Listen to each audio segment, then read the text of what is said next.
दोस्तों आज की वीडियो में बताऊंगा कि स्टार डेल्टा स्टार्टर का कंट्रोल वायरिंग करने के बाद स्टार्ट का पुश बटन प्रेस किया और स्टार्टर चालू नहीं हो रहा है तो हम ये वायरिंग कैसे चेक करेंगे। ठीक है, अभी ये 2 पोल एमसीबी हो गया, ये ओवर रोड रिले का एजेंसी कॉन्टैक्ट हो गया, ये हो गया स्टार पुश बटन, ये हो गया स्टार्ट का पुश बटन। इसके बाद में ये कॉन्टेक्टर मेन का हो गया, ये स्टार का हो गया, ये डेल्टा का हो गया, ये टाइमर हो गया। ठीक है, और ये इंडिकेटिंग लैंप हो गया। ठीक है, ये इंडिकेटिंग लैंप हो गया। ये लैंप कभी जलेगा जब स्टार्टर ऑन होएगा तब जलेगा, इसके पहले लैंप ये नहीं जलेगा। और ये 13 और 14 नंबर जो कॉन्टेक्ट है ना, ये मेन कॉन्टेक्टर होल्ड के लिए है। जब मेन कॉन्टेक्टर होल्ड होएगा तभी ये टाइमर चालू होएगा, टाइमर को सप्लाई मिलेगा। तो हम इसकी वायरिंग कैसे चेक करेंगे, ठीक है, अभी समझ लीजिए। जब ये सभी मैंने ऑन किया तो सप्लाई स्टार्ट पुश बटन तक और 13 नंबर कॉन्टेक्टर के मेन के यनो में यहाँ से यहाँ तक सप्लाई कंटिन्यू मिलना चाहिए। इसके बाद में नीचे की तरफ सप्लाई नहीं मिलेगा।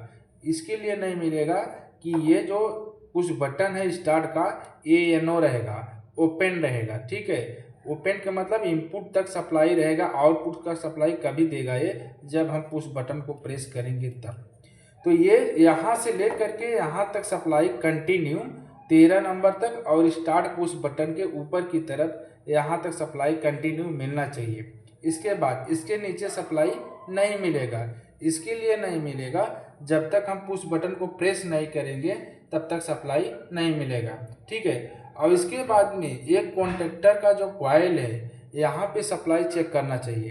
ठीक है, यहाँ से ले करके यनो 14 नंबर यनो लैंप में भी, और इसके बाद में टाइमर के यनो, टाइमर के मतलब स्टार का यनो, डेल्टा का यनो, यहाँ तक। इसके बाद कॉन्टेक्ट टाइमर के A1 तक कॉइल तक, यहाँ तक कंटिन्यू अपना कंटिन्यूटी जलना चाहिए। अगर हम चेक करेंगे कंटिन्यूटी से तो कंटिन्यूटी अपना यहाँ से ले करके टाइमर के कॉइल से ले करके टाइमर दोनों को यनो तक, इसके बाद में कॉन्टेक्टर के A1 कॉइल से स्टार्ट पुश बटन के नीचे की तरफ और 14 नंबर कॉन्टेक्टर का जो होल्डिंग का है यनो उसके नीचे और लैंप तक, यहाँ तक कंटिन्यूटी अपना जलना चाहिए।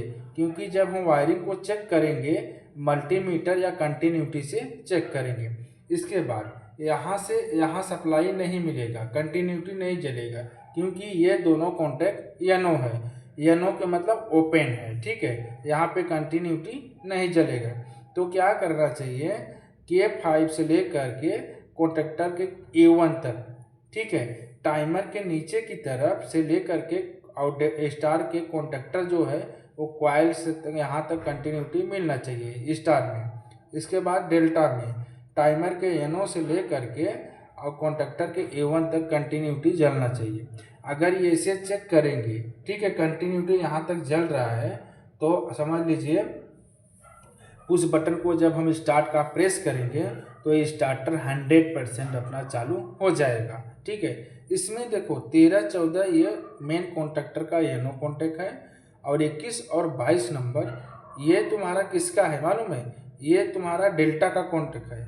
ये डेल्टा का है, ये स्टार का है। स्टार और डेल्टा में इंटरलॉकिंग रहता है, स्टार का एजेंसी डेल्टा में रहता है, डेल्टा का एजेंसी स्टार में रहता है। ठीक है, और इसको चेक कर लेना चाहिए। ठीक है, देखो एक स्टार का एजेंसी है और एक डेल्टा का एजेंसी है। एक किसके लिए एजेंसी डालते हैं कि समझ लीजिए अगर स्टार बंद रहेगा तो डेल्टा चालू होएगा, डेल्टा जब बंद रहेगा तो स्टार चालू होना चाहिए। ये दोनों कॉन्टेक्टर साथ में नहीं चालू होना चाहिए। अगर ये दोनों कॉन्टेक्टर साथ में चालू हो जाएगा तो face to face supply short हो जाएगा। शॉर्ट हो जाएगा तो अपना या तो ट्रिप मारेगा या तो कॉन्टेक्टर जल जाएगा।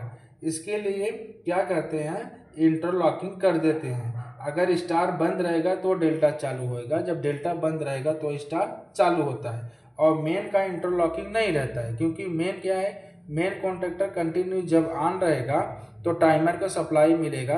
टाइमर फिर क्या करेगा, स्टार को सप्लाई देगा तो स्टार कॉन्टेक्टर चालू हो जाएगा। फिर इसके बाद जो टाइमर का 5 सेकेंड 10 सेकेंड का टाइमिंग रखेंगे, 10 सेकेंड के बाद चेंज ओवर हो करके स्टार को बंद कर देगा, डेल्टा को चालू कर देगा। ठीक है, ये जो कंट्रोल सर्किट है पावर सर्किट नहीं है। अगर हम स्टार्टर को बनाने के बाद में अगर स्टार्टर चालू नहीं हो रहा है तो हमको क्या करना चाहिए, कंटिन्यूटी या मल्टीमीटर लेके हमको सप्लाई को चेक करना चाहिए। ठीक है, चेक करने के बाद अगर सप्लाई बराबर मिल रहा है तो स्टार्टर 100% चालू होगा ही। ठीक है, यह है कंट्रोल सर्किट, और पावर का सर्किट मैं नहीं बनाया हूँ, सिर्फ कंट्रोल सर्किट है।